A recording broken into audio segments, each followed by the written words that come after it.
Welcome to episode 31 of Rail Talk. We've knocked out a lot of these in a very short amount of time. Back to the podcast minds we go for episode 31. It's going to be a great show. We've got Jim Gagliano, the president and COO of the Jockey Club, coming up. Got a brief appearance, I believe, from special correspondent Skip Anderson. And John, we'll talk a little racing too, I guess, at some point. Yeah, it'd be nice. I mean, since we're a racing podcast, it'd be nice if we actually talked about like what's going on the actual race courses themselves. Jonathan Green, general manager, DJ Stable, and Joe. It's a really big weekend actually for a couple of Derby and Oaks preps, and I can't wait to dive in on some of those races. And I think I did the thing that John usually does and forget to introduce myself. I'm Joe Bianca, an ownership advisor at West Point Thoroughbreds. It's just because we're so humble. It's just because we don't like the attention. That's like the key core thing about us. That's why we sometimes forget to introduce ourselves. Anyway, let's start the show and blabber a lot.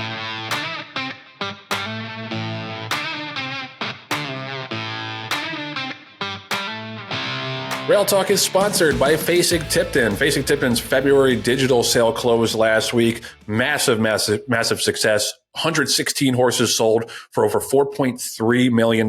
Catalog had horses of racing age, breeding stock, and yearlings.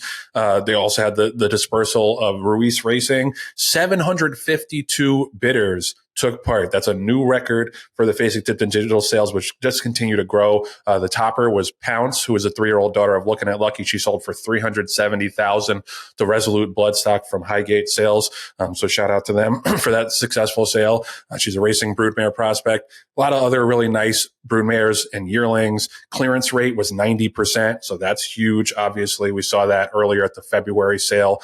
Really great clearance rate, not too many RNAs.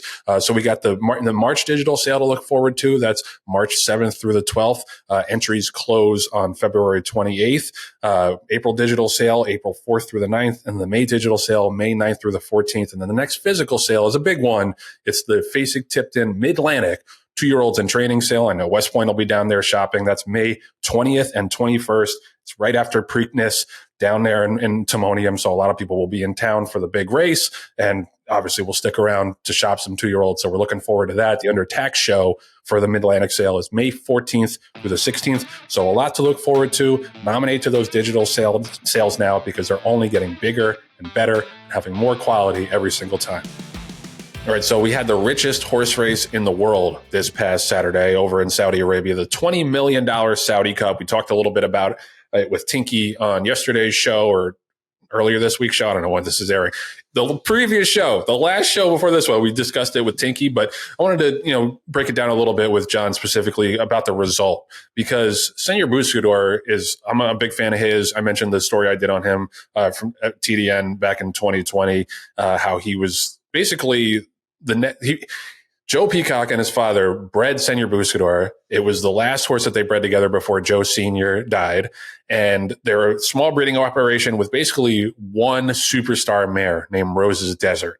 And if you haven't read the story, Rose's Desert was an absolute terror on the track in New Mexico. She won 10 out of 15 races. She was second in her other 5. She was never beaten more than a length and a quarter in her entire career. And she was actually had some sneaky good breeding as well. So then when she was retired, the Peacocks, who primarily race in New Mexico, said, we got to send her to Kentucky. She is so great for us. We got to give her a shot to be a star broodmare. And so that's what they did. They sent her to Kentucky. They bred her to a lot of real, strong commercial stallions. And she's had 5 stakes winners. She might have more now. But when I wrote the story, she had 5 stakes winners from 5 horses to race, which is just amazing. And Senor Buscador is by Mineshaft, who we are also big fans of.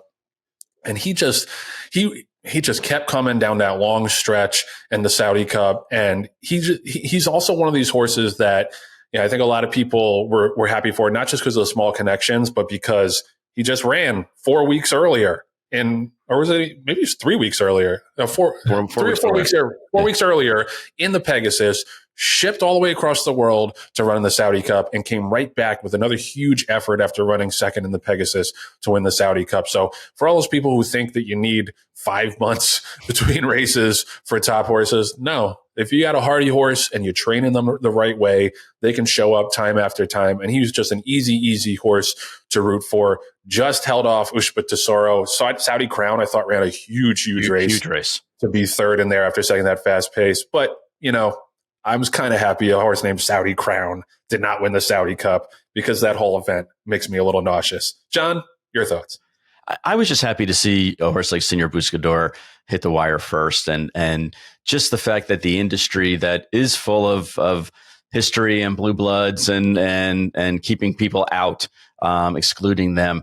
The fact that the entire industry really has embraced their program, the Senior Buscador team, and the trainer and the owners, and like you said, small breeding operation. It's good for racing. It's a good story, and not that I want to compare it to like a Cody's Wish or anything like that, because it's not the same, human element. But it's just a wonderful story that the team with the deepest pockets doesn't always win, and as I've learned meritocracy, that's a really important feature of our industry, is the fact that it's not just the richest people, it's not just the biggest programs, it's not just the deeper pockets. Occasionally, not even occasionally, you can come up with a horse like this that jumps up and now is atop of the racing industry. And Joe, what I thought was interesting also is the horse Senior Buscador, broke through kind of his own glass ceiling, because prior to that, he had been knocking around and won a couple of grade threes and won a couple of listed races, and even won the San Diego Handicap in last year in 23, but had never really broken through until these last two races in a grade one, at a grade one environment. And the Pegasus ran a good second. And then, Scott Hazelton, who was on the air for FanDuel, I thought had a very, very funny line, which is, the stretch run at the Saudi Cup is 15 miles long, and it took all 15 miles to get that horse up. And I thought that was just a great line, and an organic line that he came up with, because it's a super long stretch, and it just seemed like that it went on forever and ever and ever. But Senior Buscador just got up. You could, when I watched the race, I wasn't sure if he got up in the end. Junior Alvarado obviously definitely thought that he got up at the end, because he was celebrating as soon as they hit the wire. But it's good for racing again to have a story like this and have this be the lead, instead of some of the ugly stories that we've been fighting over the past couple of years. Yeah, and I'm happy for Junior Alvarado too. He's a very underrated rider, nice guy, has had a lot of injuries over his career. He's had to bounce back from, but he's just one of those guys that always gives you 100%, saves ground, is just one of those, he's, top 10 jockey to me in terms of talent, but he doesn't get that recognition. So I was happy to see him win a big time race, because he's the kind of guy that I think a lot of trainers would take off of a horse if they have a big race coming up and try to find, Irad or Jose or one of those, real big name guys. So good for Junior, good for Todd Fincher. We might have him on the show at some point. He's pointing to the Dubai World Cup, I believe. So he's going to run right back. And then, there were other races on the card. The card kind of bores me in general, just because you're a snob. That's why you're a snob. I'm a snob. I'm a snob because listen, the Saudis could have made that $100 million race and still not felt it at all. Right. It's just that kind of card where it's completely inorganic to me. They popped this racetrack up in the desert out of nowhere and just threw a bajillion dollars at it. And it's like we already had that in the Dubai World Cup, and now you have another race that's basically subsuming the entire North American handicap calendar in the first half of the year. We talked about that with Tinky the other day, and yeah, it doesn't move me. But there was one other interesting race, one other interesting American related result, which was it the Saudi Derby and Bookham Dano. The mile race, yeah, with the Jersey bred Bookham Dano. Yeah, I mean, why don't you talk a little bit about that, John? Because I know you were really interested in that result. Well, Bookham Dano is trained by Derek Ryan, who was years ago an exercise rider, and has slowly worked his way up and has built a really solid program. And the rumor had it that if it wasn't for this horse, that he may have given up training, because it was so hard to try to attract new owners and horses. And this horse, Bookham Dano, is a Jersey bred, modestly bred, and super sprinter. All he's been doing is winning, going one turn. And for a little while was on the Derby campaign, but ultimately they decided, this horse just doesn't seem like he's going to be able to go the classic distances in the two turns. So they pivoted and went for the money, which I think is great. And the horse ran a really good second to Forever Young, who I think now is got to be one of the top 15 candidates for the Kentucky Derby, based on that race and based on the fact that he's still undefeated. And who knows what his competition was in Japan, but he's undefeated. He's beaten some decent horses. Now he's beaten some American horses. And Joe, I wouldn't be surprised if not only Forever Young comes here, but this might be the year that an international horse wins the Derby, especially because it's going to be a little bit of a watered down field without the Baffert horses. Yeah, and it's going to happen eventually, and it hasn't been a successful path to the Derby thus far, running in Dubai or running in these Saudi races. So yeah, I mean, eventually that streak will be broken. But yeah, it was a tough beat for Derek Ryan and Irad and Bookham Dano, because he had that open lead, he had that open length lead in the stretch, and I thought, not an expert on jockeys, I thought Irad should have switched sticks at some point. I just thought he wasn't really responding to the lefty whip, but I think a lot of U.S. jockeys are a little spooked. They're using the whip too much, and that because of what happened, like with Mike Smith, I think it was, where he lost the purse for the Midnight Bisou race because he went a couple of strikes over. But that was just my sense from that race. But listen, it's great to have, I think, American trainers take shots like that. Mm-hmm. Even if I'm not a fan of the Saudi Cup card as a whole, I like when American trainers step outside the box and are rewarded. That's why everybody makes fun of Kenny McPeak, because he sends horses to Royal Ascot and steps them up in these spots that they don't necessarily always make sense. I'm never going to be the guy to trash people for stepping outside the box and trying something different and creating a more a connected world of racing, because that's what the Japanese are doing. They've shipped all over and they've made themselves a force in American racing and Saudi racing, in some cases in European racing or Australian racing, because they're not afraid to say, hey, we think our horses can compete with your best horses. Let's see them settle it on the racetrack. That's what racing ultimately is all about and why it was created.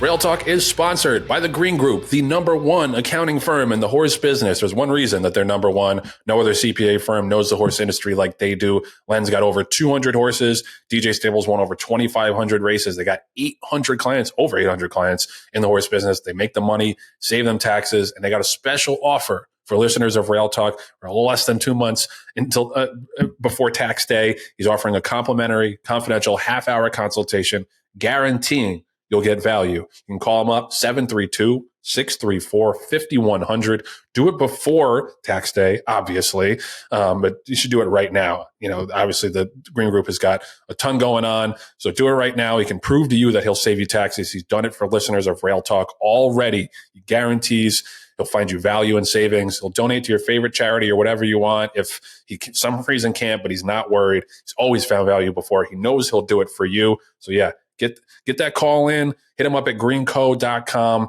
And Joe, he will actually be physically at the OBS March sale.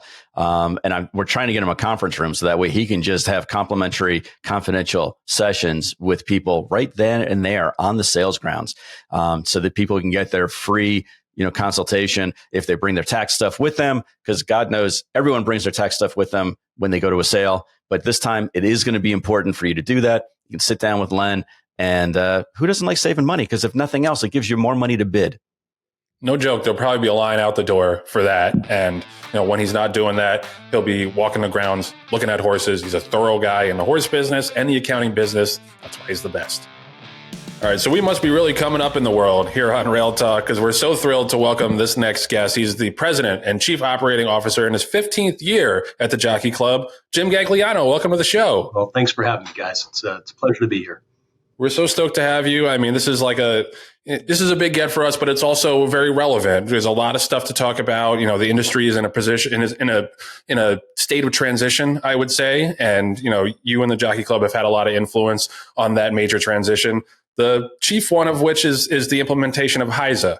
And so I would just like to get your general reaction. We've had the HISA the anti-doping medication control program in place for a little under a year now.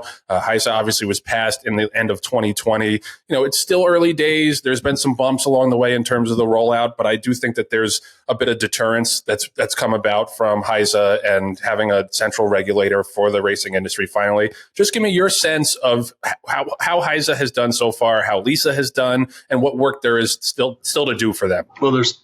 I'll start backwards. I think there's still plenty of work to do. They're not even a year old with their full implementation of their program.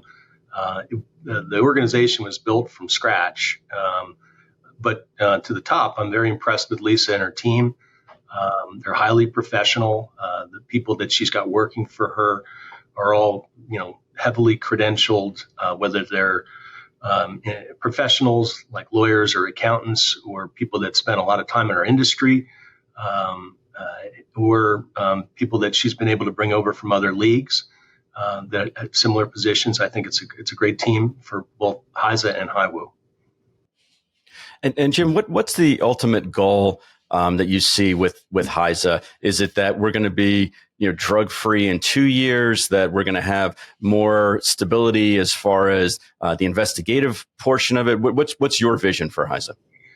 Well, you go back to why we embarked on this long, strange journey to create a national regulator.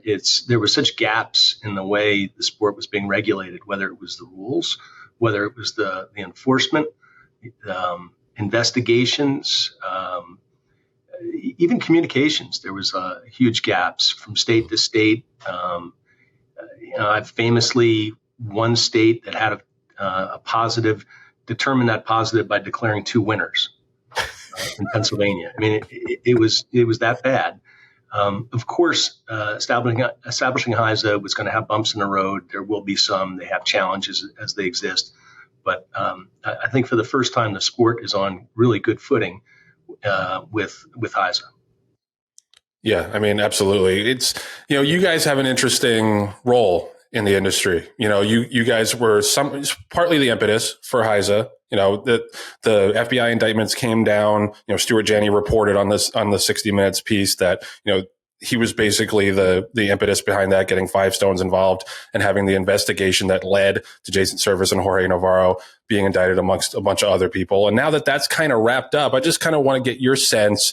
You're a racing fan, I would assume, first and foremost. How do you feel watching racing on a day-to-day basis? Because I can tell you, as a horse player, it seems like more of a level playing field. And it just, you don't see those run off the screen, first off the claim, huge move ups as much as you used to. What's your sense of where we are in terms of getting that very obvious cheating out of the business? Well, I'll take your word for it. You're the horse player. I'm grateful to hear that. I hear that from others. I watch the races all Saturday on Fox when I can, and it's I think this is a special time for the sport as we enter into this Triple Crown after years of concern about these issues. I think we have a lot to be proud of as we go forward. And Jim, one of the things that just came out was a 7-page summary of kind of a State of the Union by the Jockey Club of what programs are implementing and kind of a gauge as to how to measure some of these. I incorrectly stated that the McKinsey report that was being quoted was from 2011. It's actually from 2018. So I appreciate you updating me on that. Well, actually, so the first one we did, I pulled it out this morning, was in 2011. That's true, and that's really the foundational one that we did. They updated it to some degree in 2018 with some more current facts and figures, and gave us some more pointed suggestions on how to better market the sport using influencers and digital marketing. That wasn't as prevalent in 2011, but it's all goes back to the 2011 report. Right. And as far as the influencers and now with some of the other programs, whether it's, Light Up Racing or one of my favorites, Game of Silks, I think both of those programs were kind of born from the McKinsey report, correct? Yeah. Well, certainly the Game of Silks is something that is exactly on what they talked about in 2018. That there's other ways, and 2011. At the time in 2011, it was Farmville. Who remembers that?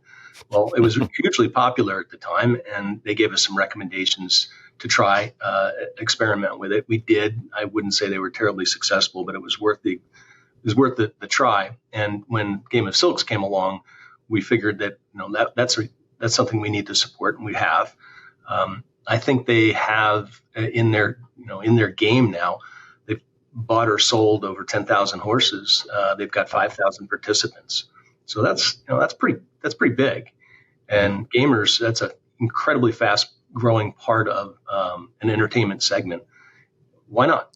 Why not? And it's so far it looks like it's working well. Yeah, can you just expound on that? Because I don't think we've talked about Game of Silks at length on this show. Can you just talk about how that works and how you get involved? It replicates the ecosystem that we're all in. There's yearlings or horses are mated, they're born. You can acquire the horses, the real horses, but only within the game. It's not the intellectual property doesn't leave the game.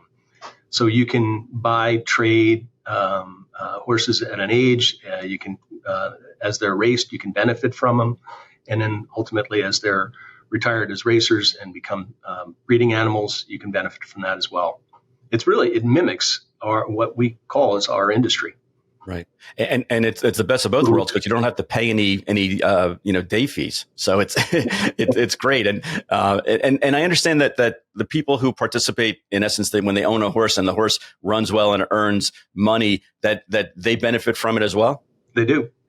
So it really does mimic our industry. It's a cool way to introduce the game to a mass audience, and so far it seems like it's going well. Yeah, I think that's worth doing a deep dive on at some point. I just wanted to ask, there's a lot of criticism that gets lobbied at the Jockey Club, from some of the big wigs in the sport to some of the, regular people on Twitter.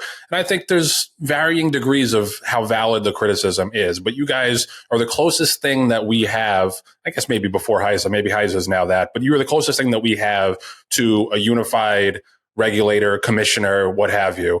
How much of that do you guys take into account when you're having your meetings or trying to plot a course forward? Because like I said, it varies in terms of the validity of the criticism. Sometimes it's just vitriol. Sometimes there's legitimate reasons to criticize. How much does that take? How much do you guys take that into account? Look, how do you recognize the frontiermen and the leaders? They're the ones with the arrows in their back. But honestly, it's sometimes it's warranted. Sometimes there's things that we could do better.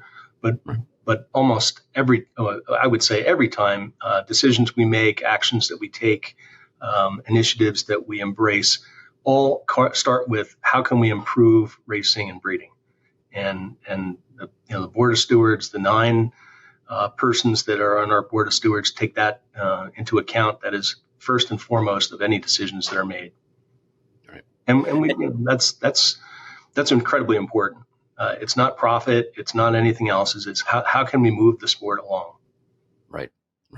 And Jim, one of the things that you and I spoke about, previously was, there are certain pet peeves and certain projects that you want to see improved upon. Can you tell the audience a little bit about maybe one or two of those that you're hoping to resolve, in the near future? Yeah, there's a few. Sal Sinatra gave an excellent discussion at the 2020 roundtable about the issues about the claiming game and how it's started in one place and has become something that maybe we want to reconsider. And from his point of view, there's safety issues, but there's also value issues where at the time he was breeding some horses and he thought, when I got to pay the stud fee, then I get this horse into the races. Maybe he's not a top quality horse, and suddenly he's claimed away. And the value that I had was eliminated. So he got to thinking about how we could address that. And he came to an idea of using ratings, which is really how the rest of the world conducts their business of racing. And it's been done in dog racing for years and some other areas. So the concept of creating ratings and using that as how you set races was first rolled out by Sal. We'd like to pick that up with some others and see if we can get some pilot programs going in North America and let racing secretaries and racing executives see how it works. It would be run through our Encompass system, so it would be relatively efficient for them to consider. And we think it's worth it. The other one that annoys me is running our races on time and with a proper scheduling. That's Joe's pet peeve also. Absolutely. Okay, me started. Yeah, well, I'd love to hear your thoughts on it, but I mean, it's just ridiculous that these races are given post times that are not kept. It's ridiculous that they're run on top of each other. this time of year especially, we don't have a lot of races. Right. We have quality races, but we don't have what we have midsummer where 30 plus tracks are running. And you mentioned McKinsey. Ben Von Willer of McKinsey, I think it was 2019, took this issue up. And McKinsey had some interest in it because they had helped some of the other professional sports work on scheduling of their events. And anybody who watches football now sees that the schedules are really well thought out. Maybe they're annoying at sometimes when they put these games on at night. John showing up to Giants games at 8:15 on a Sunday night isn't a lot of fun. But they're all designed to maximize the sport. And the same thing was put into thoughts that McKinsey had back in 2019. And essentially they said, if we can schedule these races better, where there's more what they call the white space between the races, there'll be more time for handicappers to consider them. They won't have to choose one race or the other. They can choose them all. And we'll produce more handle. And off the top of my head, I think they estimated as much as $400 million in additional handle. Wow. So we rolled that out. It was not entirely successful. I think we're going to need some champions on the racetrack side and frankly on the broadcaster side to get this done. But it seems like this is the right time to embrace it. I'll gladly plant that flag on the broadcaster side for changing that because it's an easy fix. Like, I think that's the thing. And that kind of leads into my next question is that I feel like horse players sometimes feel left out of these discussions about how to improve the sport. And I don't think we ask for a lot. I think we would like lower takeout overall, but small things like that, like not running races on top of each other, easier access to data. So you don't have to spend hundreds or thousands of dollars to try to bet the game that's already difficult enough. And you can definitely lose some money on top of that. Like, what are some of first part of the question, do you guys have horse players in those discussions? And then secondly, what are some of the things that, horse players come to you asking for that you think can be acted upon? I regularly hear from some horse players. Jerry Brown's one of my favorite. He's constantly got new ideas and challenging the status quo. And I appreciate that. But I think it's lacking generally. I thought the Horse Players Association of North America had a voice and a seat at the table at one point, and maybe we need to revisit that. I think absolutely they should be part of discussions about where we're taking the sport. They are the customer. I'll just take you back. When we looked at the 2011 McKinsey report, it was really as a result of me doing a little bit of research. And I went back and found in our archives in 1975, I think it was, the Jockey Club had commissioned a study with a firm called Pew Roberts. And at the time, the economics of the sport weren't closely studied or formally studied, and they really took a deep dive into it. And no surprise, their conclusion was that the horse players are central to the whole thing. How the whole game gets the fuel of the game is the horse players, and that's what makes the thoroughbred special, and that's what drives the sales, and that's what attracts states to authorize thoroughbred racing. So to your point, they have to be central to it. And Jim, on your recent interview with Steve Bick, you actually talked about the customer cycle and how it goes full circle and changes, depending on what stage the horse is at. Could you expound on that for our audience? Sure. Well, I mean, I was referring to the Jockey Club's probably the only organization that touches every stage in the life of the thoroughbred, from the early on breeding decisions to the foaling, to the registration, to the reports of mares bred, to the registration, to when it gets to the racetrack, and its data is captured for a workout by Equibase, and then its data is captured for its race results, all the way through into its eventual retirement, where it may participate in other endeavors that would be covered by something like our Thoroughbred Incentive Program. So it's unique, our relationship with the horse from cradle to grave. And that's, I think a unique thing about our company. Yep. Well, and I think one of the things that you guys have really had a major impact on is the decrease of equine fatalities. Mm-hmm. And I think the establishment of the equine injury database was such a huge deal just because we had so little data on that. And that to me is one of the biggest issues in racing. Like we are in danger of losing the social license to continue our sport if we have too many horses dying on the racetrack. That's just a natural outgrowth of the increased, awareness of animal rights. And it just having that data and that transparency, I think has been an impetus for racing and racetracks to take steps to decrease the fatality rate, which we've seen pretty much every year. Can you talk a little bit about, what the next steps are in terms of, maybe working with HISA or working with racetracks? Like, how do we use that data, which is so valuable, to actually impact the way we keep our horses safe? I think it's one of the most important things we've done. It's probably completely underrated. It really started with the presentation at the Welfare Safety Summit, probably closer to 20 years ago, that we didn't really have good benchmark data. When 8 Bells, unfortunately, passed away at Churchill Downs after the Derby, there was a lot of questions. There were federal inquiries. What is your rate? What isn't? We needed that data, and it took quite a while. Again, Mary gets credit for the idea and for assisting us.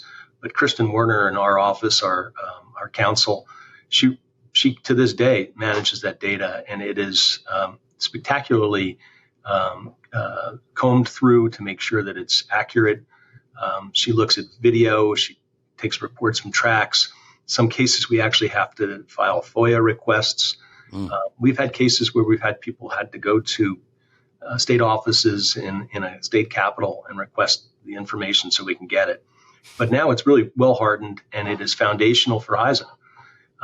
We continue to produce this statistic. At some point, we'll probably step away, and this will be something that HISA does as part of their overall regulation. My view is, as much as we can make it transparent, we can hold ourselves accountable, and I think that's really important. I'm so pleased to see that we've been driving that number down, and it's almost on the tips of tongues of all industry people wanting that number down. And it really does show the collective effort is working. Right. And Jim, one of the things that came out a couple of years ago was the Jockey Club's suggestion about having a mare cap. And even though that wasn't implemented, it did spark a lot of conversation in the industry about genetics and about inbreeding and the fact that we're maybe going down the same path as standardbreds. Even though the mare cap itself wasn't implemented, are you pleased with the conversation? Has it changed the way that breeders are looking at their matings, or is it still something that we need to address? I think it's something we collectively need to address. And I'm glad that there's conversation about it. I'm glad that we're considering it. I did watch your show with Tinky, and he made the point that he was referring to a study that had come out. And he made the point is you don't know that you've gone too far until you've gone too far. Right. And that's the real trick here. It's hard for us to prove that there is a deleterious genetic impact until it's actually happened.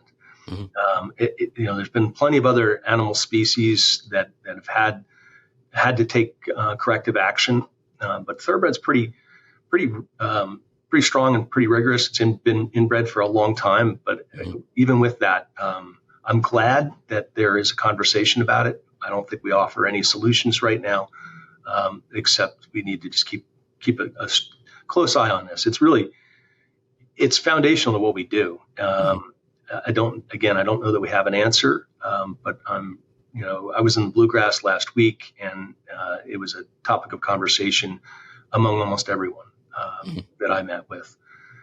So we're happy to hear those conversations, and maybe we'll have some solutions at some point. Yep.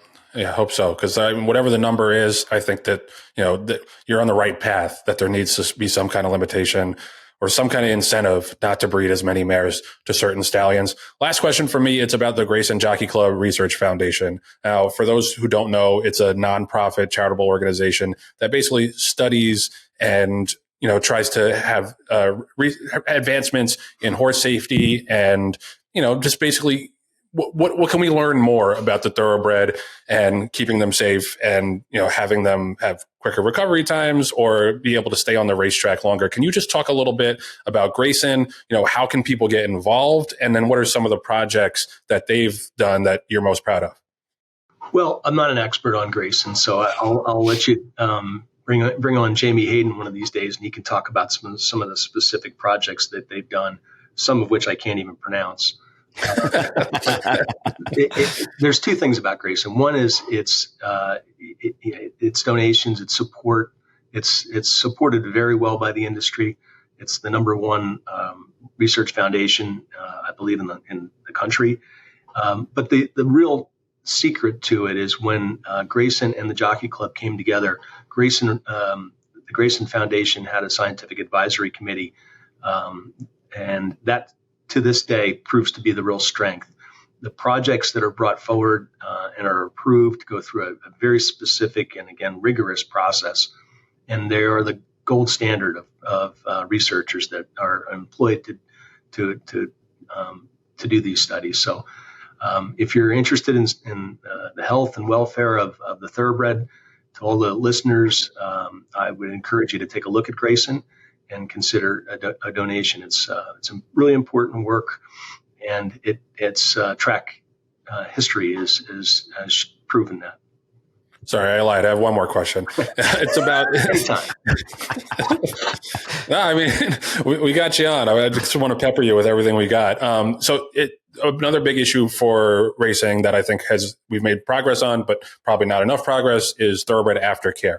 How closely is that something? Is that something that the Jockey Club is actively involved in moving forward, or are there certain organizations that you're working with to address that issue? Because, like I said, there's more to be done. There's too many horses coming off of the racetracks that don't have appropriate second homes or second careers. Where are you guys at on thoroughbred aftercare? Well, look, it was and to some degree remains an Achilles heel for the sport. We prepare these animals, we prepare their matings. We should be very careful about not overproducing them. We have a responsibility to them for their entire lives. We had going back 15 years ago, we had some issues, in particular in the Thoroughbred Retirement Foundation here in New York, that have been straightened out. They've done a very good job of managing their way through that. But it illustrated that we need to care not just about the horses that are on the track or in the breeding shed, but for them after. And as a result, we and some others got together, and the idea of the Thoroughbred Aftercare Alliance was birthed. And I think it's been a big success. It isn't perfect. It probably still massively underfunded.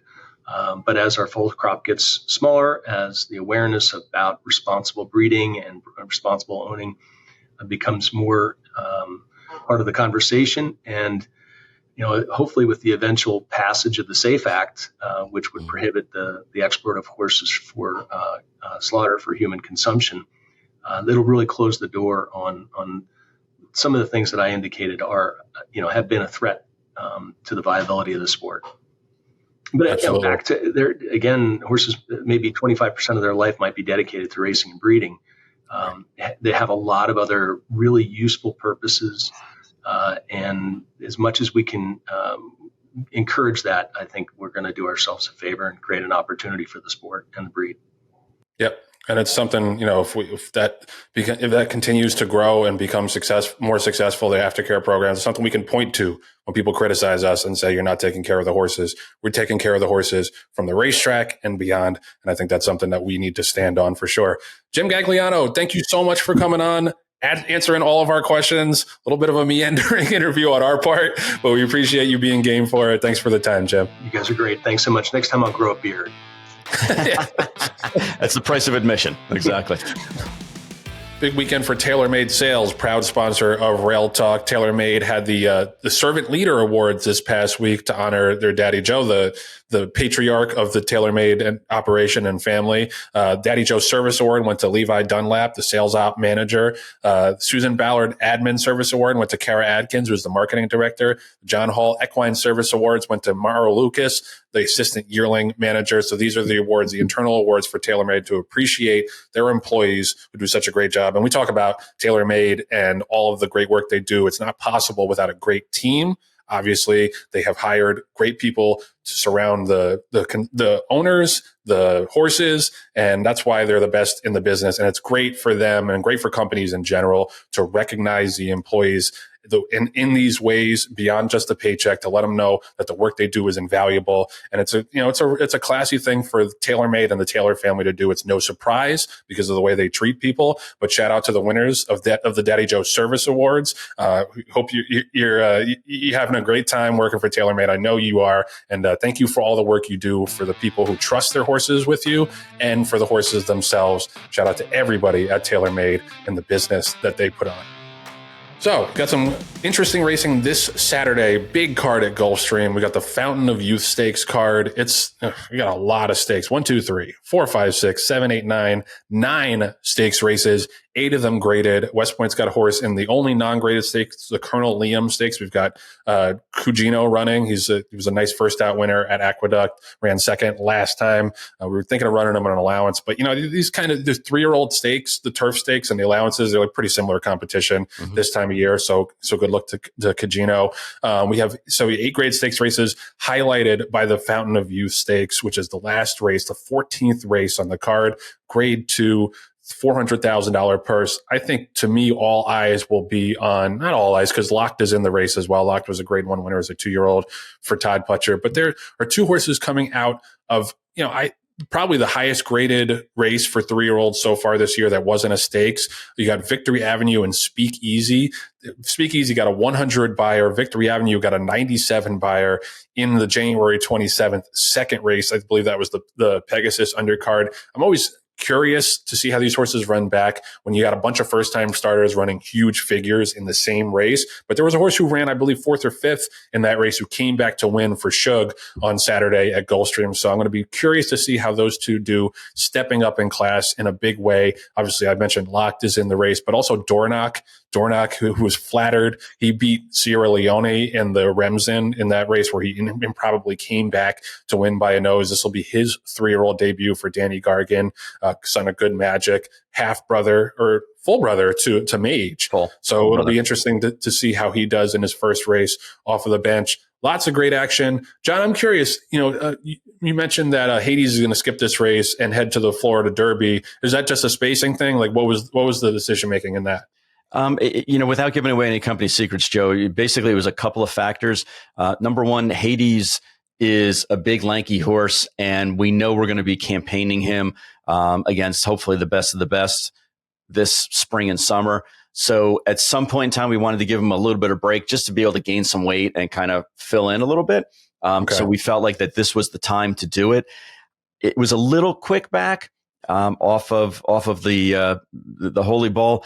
Not to say that we couldn't have made both of them, but I don't think any of the horses from the Holy Bull, maybe one, maybe the outside horse, Dancing Groom, was the only one that actually opted to spin back into this race after 4 weeks. So I think people are taking it a little cautious. Our goal with the horse is to run him in the Florida Derby, and then hopefully the Kentucky Derby, and then another race, and then hopefully, Joe, if everything breaks right, the Haskell, because it's our backyard derby. Quite frankly, we've never entered a horse in the Haskell. Not that we didn't have horses that were decent enough to run in there, but we always said, my mom, when she was alive, and Dad and I have always said, we're not going to run a horse in the Haskell unless we think that he's got a chance to win, and we're hoping that Hades is that horse. The other thing that's interesting that I didn't even realize, actually the breeder brought to my attention, is that if we run him, being Hades, in the Florida Derby and he wins the Florida Derby, there's an extra $200,000 bonus pool for Florida breds. That if you win the Florida Derby, you get, depending on how many other horses hit the board, Florida breds hit the board, you get a significant amount of that $200,000 bonus, which, let's just say he wins and he gets the majority of the $200,000 bonus, that's like winning another $300,000 stake race, quite frankly. It is the way that we're looking at it. So we wanted to give him a little time. We wanted to give him a chance to develop. There's an incentive program, to win the Florida Derby. And the timing of it is just the right amount of time for us. We didn't want to, not that it was a mistake at the time, Joe, with Helium, but we did a couple of years ago where he won the Tampa Bay Derby, and then we gave him 7 weeks off until the Kentucky Derby. And he ran his race, but he still ran 5th or 6th. It was just too much time. So we didn't want to have that break go from, the Fountain of Youth to the Kentucky Derby and try to get him, up to speed against those horses. Honestly, looking at the race right now with 2020, hindsight, I'm glad we didn't run in this race because this is a salty group. I mean, not that we're dodging anybody. We ran against the 2-year-old champion, last time out. But you talk about Speakeasy. They ran 100 buyer, and what was really impressive about Speakeasy's win is that he broke from the 1 hole in almost a full field, and it's hard enough to get a young horse to win first time out of the box, to win from the rail and having to, move up, not break on top and move up the rail and keep your position. But to me, 7 furlongs is the most daunting distance for a young horse. It's not a sprint, and it's not a distance race where you can have a little bit of time to give, a break. So 7/8 is a really tough distance to accomplish first time out. But and there's not one but 2 horses, as you mentioned, in this race, the Coolmore Fountain of Youth, that ran in that race, first and second. Dornoch, how about this for a breeding program? Puka, who's a big brown mare, already had Mage. You mentioned the Kentucky Derby winner, and now has, Dornoch, who's the Remsen winner, Grade 2 winner, beat Sierra Leone, who's arguably the going to be the favorite as of now in the Kentucky Derby field, and Locked is kind of like the redheaded stepchild. And all he did, as you mentioned, is won a Grade 1 as a 2-year-old and as a gun runner. And people aren't even really talking about him as much as they are about the ones that we mentioned previously. So it is a salty race. And again, not that we're dodging anybody at this stage of the game, because there aren't any easy races per se for these preps, but this one came up exceedingly tough. Yeah, no, I agree. Like in the Holy Bill, it was really just fierceness. That was the only horse really to be worried about. In this race, you got like 4 horses who have run big figures or won big races. Mm-hmm. So yeah, there's a lot to get around in here. So it's going to be a great capper to a great card. But we got some other action across the country. This Saturday is the big cap card, Santa Anita Handicap, the Frank Kilroe Mile, both Grade 1s, as well as the San Felipe Grade 2. I believe we're going to have Scatify running that race. So fingers crossed for him. And then the Grade 2 Buena Vista Stakes, which is on turf as well. And not to be outdone, I'm going to be at Aqueduct on Saturday for the Gotham. See, I got the hat on. We got Slider.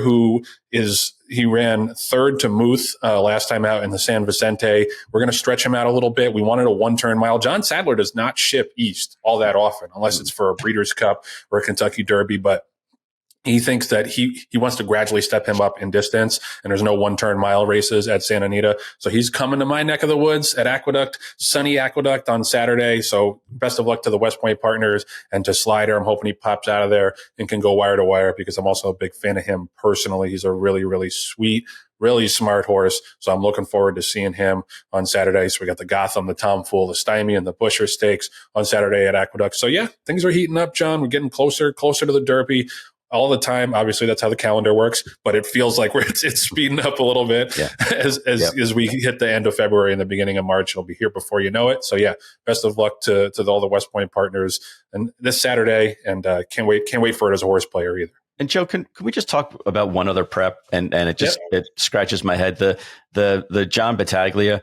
How is that race Kentucky Derby points? How can they give Kentucky Derby points to a race that is not even on the same surface as the Kentucky Derby, Preakness, and Belmont?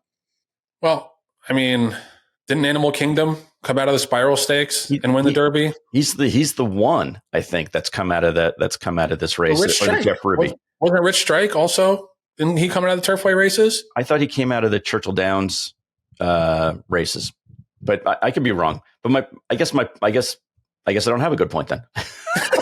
Right. I just don't understand how that race can be a points race, other than the fact that it's in the Commonwealth of Kentucky.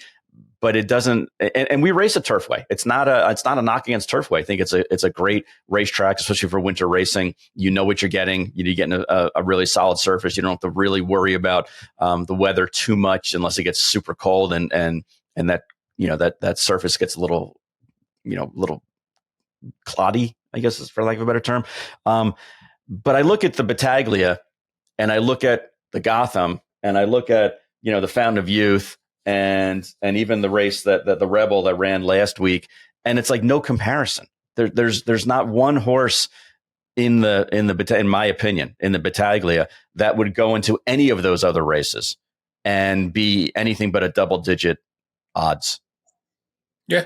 That's why I didn't mention it, but John wants to mention it just to trash the race. No, it's not even the trash. I just don't. Again, in the fine tweaking of this wonderful industry that we know is thoroughbred racing, that's a question mark to me as to why. If you want to say, hey, the Jeff Ruby because it's a lot of money and because it's the proximity of when it is to the Derby, people can use it as a stepping stone. You brought up a couple of examples that I didn't think of. Maybe that one. But I don't understand how the Battaglia is a Derby prep. Does that qualify for a B and John's bonnet graphic? It's not enough to warrant it. I don't want to overuse the bee in the bonnet. I mean, that you're not buzzing completely about it. No. That's a trump card that we want to play maybe once a quarter. When things really, really piss me off, kind of like you correcting me even though you're right, you correcting me on air. That's what I'm here for, bro. Oh, man. All right. The show is back to you. So we were promised some special correspondent Skip Anderson this week, but I guess it gets a little inclement, a little cold sometimes in North Dakota. Skip, what do you have for us? All right, Rail Talk Nation. Gonna have to inform you there's gonna be no tackler trade this week. Officially, we are off the turf in Fargo, North Dakota. Blizzard came in. Not gonna be able to make her today. Keep sending in those questions. We'd love to hear from you. See you next week. Thanks a lot, folks. Bye. Okay, bud. Careful out there, buddy. Yeah, I mean, thank you for Skip for braving the elements just to record that little hint right there, because we miss you, buddy, and we miss the levity you bring after the week of Tinky Wars that we've lived through. But so we'll get Skip back next week, and like he said, if in the meantime, if you do have questions for Tackler Trade, DM him at Baba Acres on Twitter/X, and we will answer them on the show in short order. So that's going to do it for episode 31 of Rail Talk. Thank you to Jim Gagliano for coming through, talking about all the pressing issues pretty much of the day in racing. Thank you to Jon Green. Thank you to our producer, Patty Wolf. Thank you to our associate producers, Anthony LaRocca, Aaliyah LaRocca, and Nathan Wilkinson. We know you guys have been working overtime. Also, Julia, our new editor. So shout out to her as well. We appreciate all the work you guys are putting in. We know we've thrown a lot on your plate in the last few days. So thank you for making us look good. Thank you to you, the viewers and the listeners and the sponsors, as always. And we'll see you real soon back here on Rail Talk.